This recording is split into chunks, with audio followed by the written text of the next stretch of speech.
Görürsünüz. Heç nə yoxdur. Yoxdur da. Daha gülmək nə üçün? Dilimizin gözəlliyi onun sözlərindədir.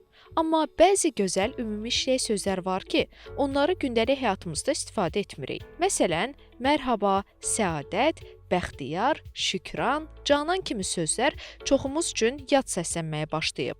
Halbuki bu sözlər dilimizin ahəngini, zənginliyini göstərən ən incə nümunələrdir. Ulduz ne güzel kızdır hey, Möhsün ne güzel oğlandır. Möhsün, gelecek yarın ulduz kimi canandır. Bəs görəsən nə üçün bu sözləri gündəlik danışığımızda istifadə etmirik? Bu sualımızı cavablandırması üçün üzümüzü filologiya üzrə fəlsəfə doktoru Dürdanə Rəhimzadəyə tuturuq. Ümumiləşmiş sözlərin gündəlik danışıq dilindən çıxmasının əsas səbəbi bədii ədəbiyyata az müraciət olunmasıdır. Gənc nəsil tərəfindən olunur. Bu əsasən çünki yaşlı nəsil ümumiləşmiş sözləri işlədir. Gənc nəsil isə ədəbiyyatdan xeyli müddətdir ki, uzaq düşüb, bədii ədəbiyyat oxuyan azdır və elə olan halda həmin sözlər orada əsasən işlədilir.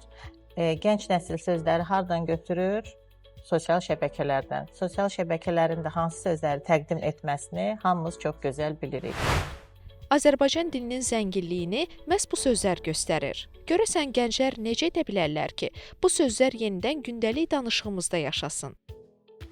Bir daha bunu vurğulayaraq deyirəm ki, yalnız və yalnız bədii ədəbiyyat və bədii ədəbiyyatı oxumağın da yolu var, təhəri var. Əgər biz oxuyub keçiriksə, bu sözlərə rast gəldiksə də, yenə bunlar bizim pasiv söz ehtiyatımıza yığılacaq.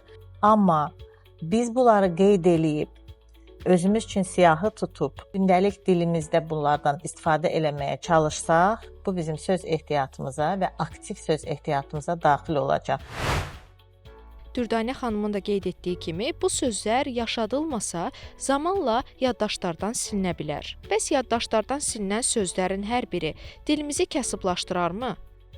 Bəli, bu cür sözlərin unudulması dilimizin kasıblığına gətirmir, amma dilimizi kasıb adlandırmağa səbəb ola bilər. Çünki bu sözlər itmir, bu sözlər bədii ədəbiyyatda var, bu sözlərin əksəriyyəti lüğətlərimizdə var. Məsələ burasındadır ki, aktiv olan bugünkü müasir orfoqrafiya lüğətindən belə istifadə etmə minimum dərəcəsindədir. Ona görə orada hansı söz var, hansı yoxdur, əksər insanlar bunu bilmirlər. Dilimizin hər sözü bir sərvətdir. Onlardan imtina etdikcə sərvətimizi itirmiş oluruq.